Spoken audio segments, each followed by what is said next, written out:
వాళ్ళ అబ్బాయి జ్యోతికృష్ణ గారికి, కృషి గారికి, ఈ మొత్తానికి నా హృదయపూర్వక శుభాకాంక్షలు. ఎక్కడ తెలియదండి మీకు, ఇద్దరు డైరెక్టర్స్ అన్న విషయం మనకి ఎక్కడ నోటిఫై చేయలేము. At same time long time అయింది అది సినిమా మేకింగ్లో. అది కూడా ఆ గ్యాప్ కూడా ఎక్కడ సినిమాలో కనిపించదు. సినిమా ఓవరాల్గా అంటే ఫుల్ ఎంగేజ్డ్గా ఉంది. పవన్ కళ్యాణ్ గారి యాక్షన్ చాలా పవర్ఫుల్గా ఉంది, చాలా ఎమోషనల్గా ఉంది. Cinema block buster.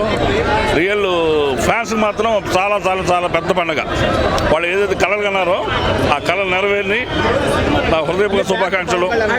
Back to డెఫినెట్గా యాక్షన్స్ బాగున్నాయి, ఫోటోగ్రఫీ వర్క్ బాగుంది, డైలాగ్స్ అద్భుతంగా ఉన్నాయి. ఓవరాల్గా పవన్ కళ్యాణ్ బీజం అదిరిపోయింది. అంటే ఈ సినిమాలో మనం మాస్టర్ డాన్స్ ఎక్స్పెక్ట్ చేయలేం, కానీ బట్ ఉన్నంతలో అలరించాడు డాన్స్ పరంగా. ఆయన పెర్ఫార్మెన్స్ బాగుంది, ఆయన మ్యాగ్నిఫిక్ యాక్టింగ్ పెర్ఫార్మెన్స్ అది చాలా బాగుంది. సినిమా ఎక్కడ అసలు బోర్ అనేది అనిపిస్తుంది. సెకండ్ హాఫ్ ఫస్ట్ హాఫ్ అనే వినపడతాం, కానీ అది ఎక్కడ అనిపిస్తుంది. నాకైతే సెకండ్ హాఫ్ చాలా ఎర్లీగా అయిపోయింది, అంటే ఫుల్ ఎంగేజ్ అయిపోయి ఉన్నాం. Really it's very big blockbuster. అంటే మళ్ళీ నెక్స్ట్ వేరే ఉన్నది తెలియదు, కానీ బట్ ఆయన లాస్ట్ మనం చూసాం. ఎలా అనిపించింది కోట గారిని స్క్రీన్ మీద? చిన్న బాధ, చిన్న పెయిన్ అనిపించింది.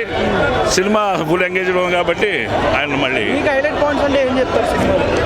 సినిమాలో మీకు మ్యూజిక్ చాలా బాగుందండి, ఫోటోగ్రఫీ చాలా బాగుంది, పవన్ కళ్యాణ్ గారి యాక్షన్ పెర్ఫార్మెన్స్ అద్భుతంగా ఉన్నాయి, ఫైట్ సీక్వెన్స్ చాలా బాగున్నాయి, చాలా గ్రాఫిక్ వర్క్ కూడా చాలా బాగుంది. సినిమా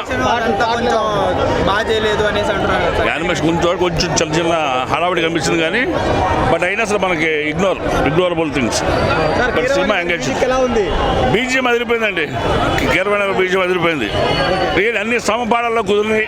సినిమా సూపర్ హిట్, ఫ్యాన్స్కి పెద్ద పండుగ. My heartly congratulations to the team of Harihara Veeramallu. నచ్చని వాళ్ళకి ఉంటాయి కదా పార్టీ పరంగా, అది చిన్న ముళ్ళు.